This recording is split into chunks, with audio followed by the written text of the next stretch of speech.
Assalamualaikum warahmatullahi wabarakatuh, Kang Bro. Ketemu lagi dengan IWB langsung dari Lombok ya, Cak. Kita sekarang di Lombok, Cak. Kita menghadiri undangan dari Honda untuk meliput mereka ARC ya, jadi ARC Road Racing Championship.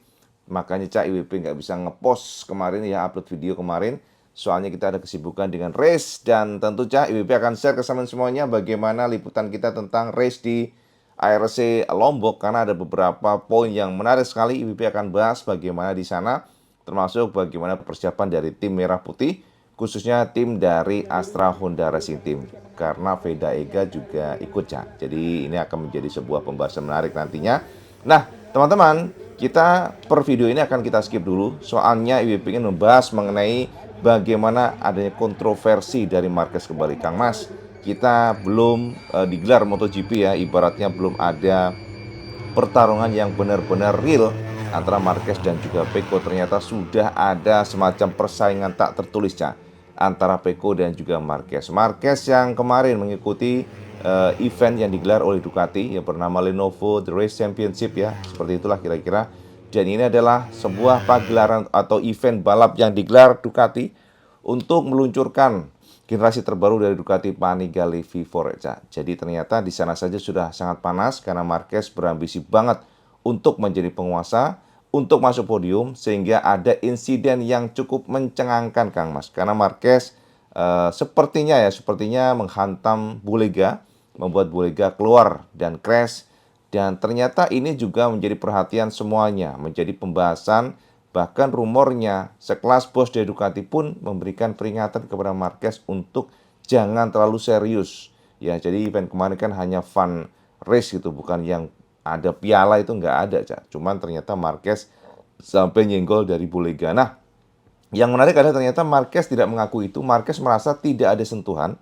Jadi Marquez mempersilahkan untuk menaikkan ke Bulega. Itu yang dikatakan Marquez. Dan teman-teman, untuk memberikan gambaran kesampaian seperti apa sih detik-detik adanya insiden antara Marquez dan Bulega, sama lihat saja di sini Cak, video simulasi buat semuanya. Nah teman-teman, inilah kontroversi yang terjadi antara Marc Marquez melawan Bulega, yang sebenarnya entah kenapa kita juga cukup bingung Cak ya. Sebab jika kita perhatikan dengan rekaman yang cukup minim dari jauh, konfirmasi dari Marquez kita dapatkan dia merasa nggak menyenggol Bulega.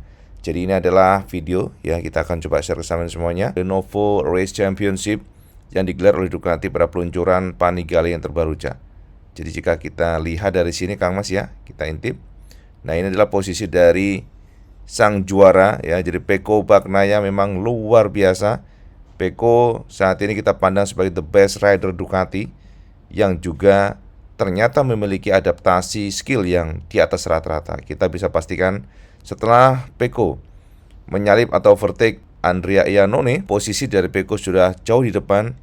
Sementara di belakangnya kita lihat di sini Cak, Iannone yang berusaha defensif dengan posisinya, dia hanya bisa mempertahankan posisi kedua, cukup jauh dibandingkan dengan Pecco yang melebarkan gap dengan jarak sekitar kira-kira ya 2 detikan di sini Cak. Dan di sini di belakang inilah yang membuat kontroversi karena Marc Marquez nunggang Panigale V4 yang terbaru. Dia memang secara perjalanan DRS-nya di belakang Bulega, dan sepertinya Marquez sangat berambisi untuk masuk podium. Kita lihat di sini Cak. Nah ini dia Cak. Seolah-olah ya, kita lihat tiba-tiba Bulega seperti crash. Dan konfirmasi dari Marquez mengatakan tidak ada senggolan. Sekali lagi Marquez membantah ada senggolan. Sementara Bulega sejauh ini tidak memberikan pernyataan apapun, tapi tampak kesal. Kita lihat di sini ya. Setelah crash, yes, posisi Bulega di sini Cak, dan keluar dari race, dan akhirnya tangannya seperti memberikan isyarat kesal. Seperti ini lihat nih. Nah rekamannya ya, kita lihat Bulega yang sepertinya memang disodok oleh Marquez. Namun sejauh ini Kang Mas ya, tidak ada konfirmasi yang dilemparkan oleh Bulega sekali lagi. Dan jika kita lihat posisi Marquez di sini Cak, yes, Marquez memberikan pernyataan setelah adanya insiden ini bahwa dia tidak menyenggol Bulega. Dia merasa tidak ada sentuhan. I feel no touch, dia bilang gitu kan. Tapi ternyata kalau kita lihat dari sini kelihatan sekali bagian Marquez yang nge-push sangat luar biasa, sehingga racing lainnya pun juga melebar di sini, sedikit melebar. Lihat nih kan. Jadi Ibu katakan ini sepertinya nggak mungkin kalau Marquez nggak nyenggol gitu ya. Lihat seperti ini kan, dia melebar, terlemparnya jauh banget Cak. Tuh ya, kita lihat seperti apa detik-detiknya. Yes, nah ya kan, lebar jauh banget kan. Jadi sepertinya kok nggak mungkin kalau Marquez nggak nyenggol. Tapi konfirmasi Marquez, dia memang betul-betul tidak merasakan ada sentuhan. Sementara Bulega masih bungkam, kita juga nggak tahu Cak. Ini ya sekilas kontroversi yang terjadi pada Marquez pada saat race fun race. Sebenarnya ini fun race ya, bukan race yang benar-benar harus menang gitu Cak. Karena ini disebut sebagai Lenovo Race Championship. Ini adalah pagelaran yang digelar oleh Ducati bersama dengan peluncuran generasi terbaru dari Panigale V4 yang katanya untuk mempertahankan dominasi mereka di World Superbike yang sekarang terancam oleh Toprak. Itu Cak informasi sekilas tambahan buat semuanya tentang Marquez yang kontroversial Cak. Nah Kang Mas, jadi itu yang kita bisa share ke semuanya. Terlepas siapa yang benar dan salah, yang pasti memang kalau kita perhatikan untuk Racing Line Marquez ini terlalu over. Jadi melebar, artinya dia memang nge-push keras, dia berusaha untuk overtake Bulega yang sepertinya dari awal hingga akhir ini memang rapi Cak. Untuk Racing Line-nya itu rapi dan Marquez betul-betul berusaha keras untuk menyalip Bulega supaya bisa masuk podium. Nah, jadi yang menjadi pemenang Cak, still number one adalah Pecco Bagnaia yang luar biasa di atas mesin Ducati Panigale terbaru. Yang kedua adalah Iannone yang ternyata masih memiliki taring Cak, memiliki taji, menunjukkan bahwa dia adalah pembalap kencang. Dan ketiga, dengan insiden yang terjadi, Bulega akhirnya kehilangan posisinya dan di take over oleh Marquez. Itu Cak sekilas informasi sampean mengenai the race Lenovo Race Lenovo Race Championship ya, yang kemarin digelar oleh Ducati. Nah, itu yang pertama Cak. Yang kedua adalah, nah teman-teman semuanya, sampean harus tahu bahwa Marquez terkenal sebagai pembalap dengan permainan mental. Jadi mental game bahasanya Cak. Namun ternyata Kang Mas, Pecco sudah terang-terangan memperingatkan Marquez bahwa tahun depan strategi Marquez tidak akan berguna buat Pecco. Karena Pecco merasa secara mental, secara kemampuan, secara apapun itu, dia lebih unggul dibandingkan dengan Marquez. Jadi kalau kita lihat ini memang nggak tahu ya, IBP melihat adanya semacam justru ya ada pesai war ya. Jadi semacam kayak kita katakan psikologis lah dari Valentino Rossi yang sudah kesal dengan Ducati, memperingatkan Pecco untuk hati-hati dengan Marquez yang dikatakan sebagai rekan atau tandem yang tidak nyaman bagi Pecco nantinya. Dan Rossi juga kecewa dengan Ducati yang kok bisa-bisanya memilih Marquez untuk ditarik ke tim factory menjadi tandem Pecco. Itu mengecewakan bagi Rossi sebagai bos VR46. Tapi menurut Valentino Rossi, Pecco adalah pembalap yang tenang. Pecco tidak akan terpengaruh dengan itu. Jadi Rossi mengatakan secara gamblang, hati-hati yang jelas. Dan yang pasti ternyata Pecco juga terbaru kemarin Cak memberikan pernyataan lengkapnya. Dia memberikan semacam warning kepada Marquez, jangan main-main dengan aku, ya kira-kira demikian Cak. Jangan melakukan perang mental karena itu tidak akan bekerja buatku, itu kata Pecco. Nah, ini pernyataan lengkap Pecco Cak yang Ibu terjemahkan dari MotoGP biar sama tercerahkan apa yang dikatakan Pecco Bagnaia atas kehadiran Marquez tahun depan. Pecco ini belak-belakan memberikan pernyataannya mengenai kedatangan Marquez tahun depan. Inilah yang dikatakan Pecco yang kita terjemahkan dari MotoGP Cak. Aku akan mulai memikirkannya tahun depan. Kami tahu bakatnya, maksudnya Marquez saya. Tetapi dia tidak berbeda dengan Martin yang juga cepat. Penting untuk bekerja dengan baik, dengan atmosfer yang sama di dalam pedok, tapi di lintasan berbeda. Kalian harus berjuang dengan rekan timmu. Sejujurnya, kedatangannya tidak banyak menggangguku. Kekuatanku adalah sisi mental. Permainan mental tidak berguna buatku. Sekarang aku lebih kuat dari Mark. Jadi kita lihat saja nanti. Ekspektasi orang terhadapnya pasti sangat berbeda. Kami bekerja dalam diam. Kami tetap diam dan lintasanlah yang berbicara. Karena aku bukan sosok yang memiliki kebiasaan untuk memberikan penilaian sebelum melihat hasil kerjanya. Mark dengan Ducati bisa saja menang, tapi dia sekarang mengatakan tidak memiliki motor yang sama. Tahun depan kita lihat saja nanti. Apa yang akan terjadi kita lihat saja nanti. Aku harus bersenang-senang dengan melakukan yang terbaik. kita tahu apa yang akan terjadi. Kami 6 atau 7/10 lebih cepat di setiap lintasan. Martin dalam kondisi yang sangat baik. Mark melakukan pekerjaan dengan baik. Acosta, Viñales, banyak pembalap di paruh kedua kejuaraan dengan kontrak yang ditandatangani lebih bebas untuk membalap. Jorge adalah pembalap yang sangat kuat. Titip pengirimannya fantastis. Tahun depan dengan Aprilia, ia akan bagus karena gaya berkendaranya sangat cocok dengan motor mereka, Aprilia. Ia akan mencoba segalanya untuk menjadi nomor 1. Itu kata Pecco Bagnaia, Kang Mas. Jadi ini sudah terang-terangan, Kang Mas. Terang-terangan yang memberikan penegasan kepada Marquez. Jangan main-main, itu kata Pecco. Kalau kamu macam-macam bisa aku habisin nih, kasan demikian, Cak. Itu yang kita tangkap. Tapi yang jelas, Kang Mas, konfirmasi Pecco ini seolah memberikan warning kepada Marquez ya, seperti menabuh genderang perang. Jangan macam-macam karena I'm the number one, aku masih yang terkencang dan terbaik. Dan ini terbukti, Cak, bagaimana skill Pecco yang juara di ajang Lenovo Race Championship yang baru saja digelar oleh Ducati kemarin dengan gap yang lumayan sekitar 2 detik dibandingkan dengan Iannone. Sementara Marquez cukup kesulitan untuk mencoba overtake Bulega dan akhirnya entah dia memang nggak ngaku atau memang nggak terjadi crash, yang jelas kontroversi yang dilakukan oleh Marquez ini menjadi perhatian semuanya. Dan sepertinya tahun depan tensi akan naik, Cak, kalau gaya Marquez masih seperti itu.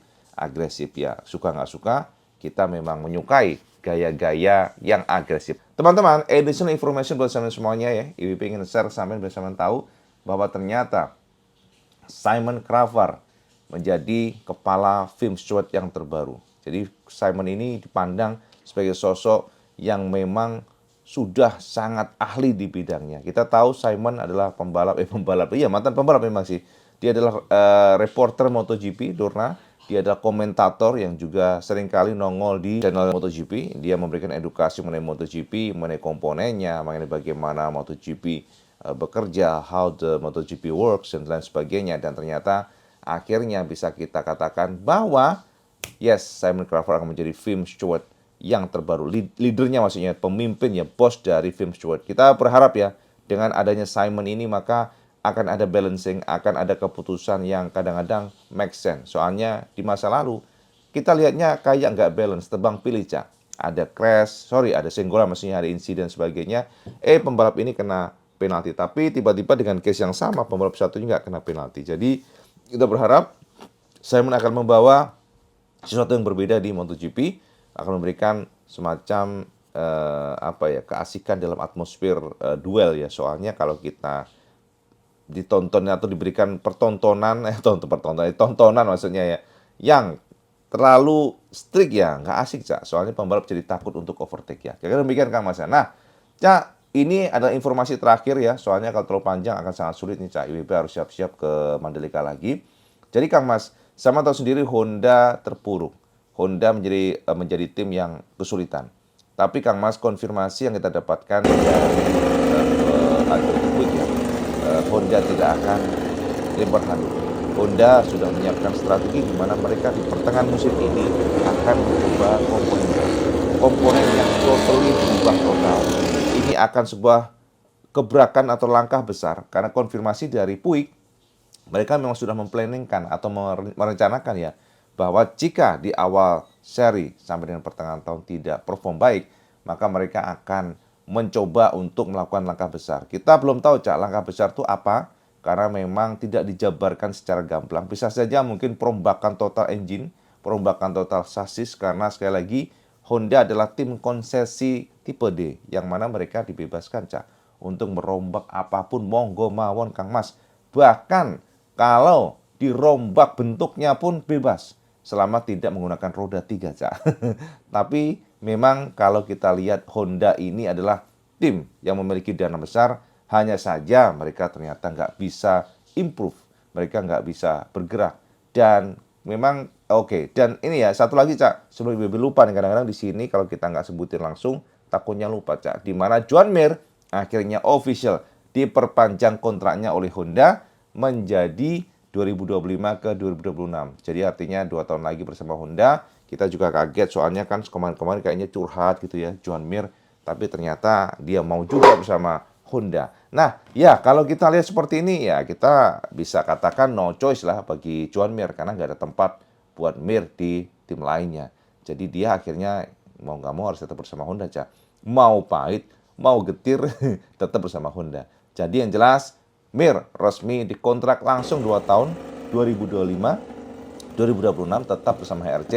Ini artinya tahun depan tetap bersama Luca Marini yang dikabarkan ya kita belum tahu sih bagaimana Luca, tapi yang pasti Mir dan Luca akan tetap bersama Honda Kang Mas di tahun depan. Nah, yang terakhir mengenai tadi Cak, performa Honda.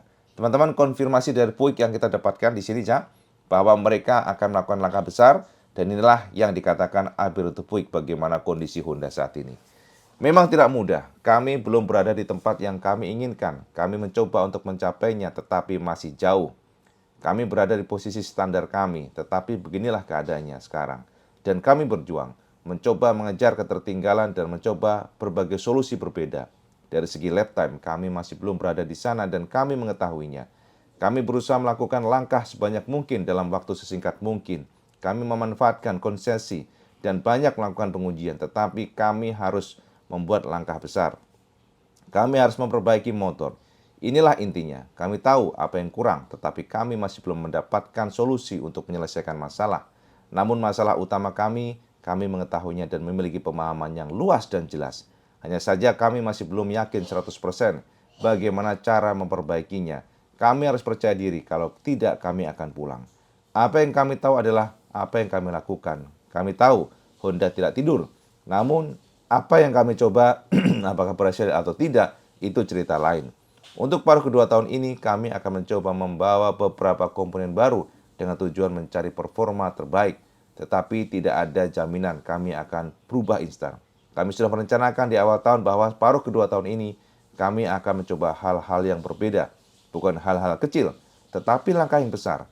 Semoga kami dapat melangkah maju dan berkembang. Itu kata Alberto Puig Kang Mas. Nah, jadi konfirmasinya betul ya, Honda sedang berusaha untuk bangkit. Honda akan membawa komponen baru, langkah besar baru yang kita juga nggak tahu apa. Karena beberapa kali sebenarnya ada pengetesan Cak yang dilakukan oleh Bredel. Ya sekali lagi Bredel meneh. IWB kok bosen Kang Mas. Soalnya di tangan Bredel, Honda itu nggak improve sama sekali. Itu pandangan IWB. Bredel ini tidak bisa memberikan semacam push booster ya, bagaimana inputan yang tepat untuk tim Honda. Bahkan kita Alex Spargaro ya, kita tahu kemarin Alex Spargaro direkrut oleh Honda menjadi test rider. Kita berpikir Bredel akan diganti, tapi ternyata Kang Mas, Bredel masih tetap dikontrak, jadi jalan beriringan antara Alex Spargaro dan Bredel. Benar-benar sakti Cak Bredel ini. Ya kita jadi berpikir nih, apakah memang Bredel kesayangan Alberto Puig, kita nggak tahu. Tapi yang jelas Puig masih bersama Honda. Artinya di sana juga Bredel tetap bersama Honda. Jadi itulah informasi yang bisa share ke semuanya. Jangan terlalu panjang, nanti malah IWB puyeng uploadnya dari sini. Soalnya terlalu panjang, uploadnya akan makin sulit. Jadi update yang terbaru buat semuanya. Kontroversi Marquez. Kemudian peringatan Peko kepada Marquez. Jangan macam-macam sama gue nih gitu ya. Dan yang terakhir adalah, bukan terakhir sih. Maksudnya tambahan informasi mengenai kontrak Joan Mir yang diperpanjang hingga 2 tahun sampai 2026. Dan yang terakhir adalah konfirmasi bahwa Honda akan merubah total motornya, akan melakukan langkah besar yang kita juga masih pantau seperti apa Cak. Ya Kang Mas ya, itu update IWB tentang MotoGP hari ini langsung dari Lombok, dan IWB akan ke Mandalika habis ini. Terus teman-teman sama tunggu saja ya video IWB sebelum kita nantinya akan menggelar MotoGP Silverstone di awal Agustus. Jadi kita pantau seperti apa. Yang pasti dengan pemandangan ini Cak, bagi para fans Marquez, tolong sampai jangan terlalu jumawa dulu. Bukan jumawa sih, terlalu berharap dan PD overconfidence jangan. Karena jika kita lihat bagaimana kecepatan Peko ini ternyata nggak main-main Cak. Bahkan Peko menjadi pembalap yang adaptif. Sekali pegang Ducati Panigale terbaru, dia langsung melesat dan mengalahkan Iannone di saat Marquez empot-empotan. Marquez berusaha keras masuk podium pun ternyata harus ada insiden kontroversial yang kita katakan memang masih tanda tanya. Karena Marquez memberikan penekanan bahwa dia merasa tidak nyenggol sama sekali. Tapi di sisi lain, kalau kita lihat dari gambar, kelihatan banget Marquez nge-push, terlalu memaksakan diri, bahkan sampai melebar. Sampai sekarang komen di bawah, kira-kira menurut sampean, Apakah Marquez berbohong bahwa dia nggak nyenggol Bolega? Sampean komen di bawah. Atau sampean salah satu orang yang percaya bahwa memang Bolega jatuh sendiri atau crash sendiri? Sampean komen di bawah. Dan seperti biasa, kalau sampean suka video ini, sampean like, share, dan subscribe. Ojo licak sampai sholat 5 waktu, karena itu yang paling penting. Assalamualaikum warahmatullahi wabarakatuh. Salam segandes.